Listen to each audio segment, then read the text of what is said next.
Um, Look, we've had so many different rotations and lineups during the course of the year that we've been forced to stay in the present moment.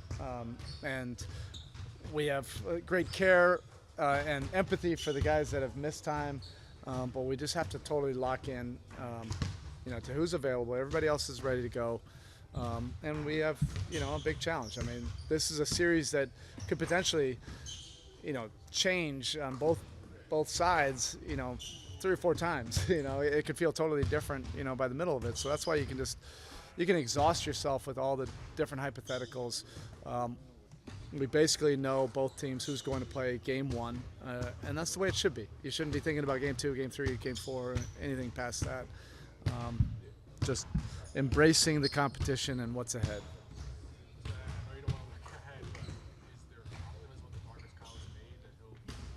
I'm not even going any kind of timetable. Like, I know he's doing more. Our gym has been great. Like, everybody's been able to do something and to prepare, for the series. We have great respect, for the Sixers. They're extremely well coached. Even without Embiid, you're talking about another, MVP on their team whose usage rate is going to go, up considerably. We've seen what he's capable of in that kind of role, and Maxey just continues to get better. It seems like virtually every month he's taken a big step forward, and then you can't forget about Tobias Harris. Who's been a go-to guy, for much of his career. So they feel like they have enough. We feel like we have enough. I guess probably both sides are ready just to tip this thing up. Right now you're just checking boxes, covering all the minutia at this point. I think everybody's just ready to get going on with this game and get this series started. Tyler was saying that he and Vic have had some conversations that if they get opportunities to how Yeah. they handle the Yeah. off-ball stuff. Where do you think the two of them are with that? Yeah, we've been working on that a little bit more intentionally. We've had the opportunity to do this in practice really now for several weeks, even though it didn't necessarily hit the wood together with a large sample size. The two have been very diligent about, working on their rhythm and flow and who handles and what actions we're getting to, making sure we're getting to both of their strengths. And it's gotten much better. To accomplish what we want to accomplish, you need talent, you need multiple guys that can make plays. You want everybody feeling that they can be themselves and also play with great confidence and flow. And I've already seen, good progress with that. With limited film on part of these situations, do you kind of go back to previous instances and the usage rate was really high, kind of settle those situations? Yeah. And Tuck has helped out, as well, quite a bit. He knows him as well as anybody.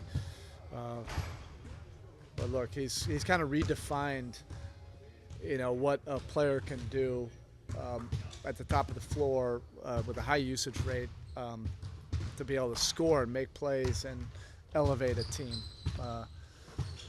You have to be able to respect what he's capable of, and he's the kind of player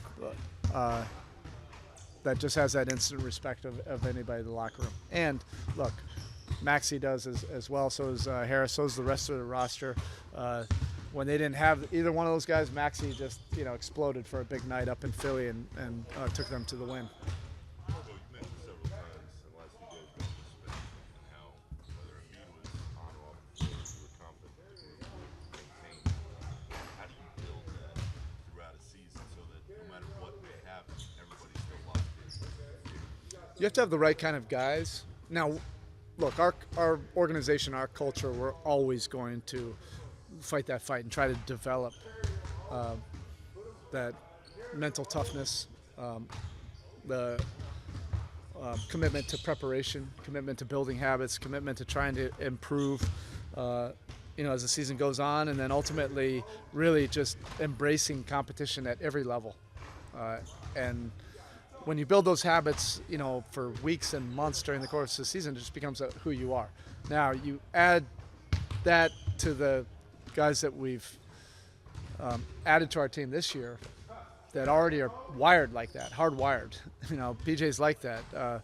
Kyle Lowry is he's as crazy as we are, in terms of detail and holding people accountable to every small thing, starting with just high-level competition. That just has a 10x effect on everybody else. All right. Thank you.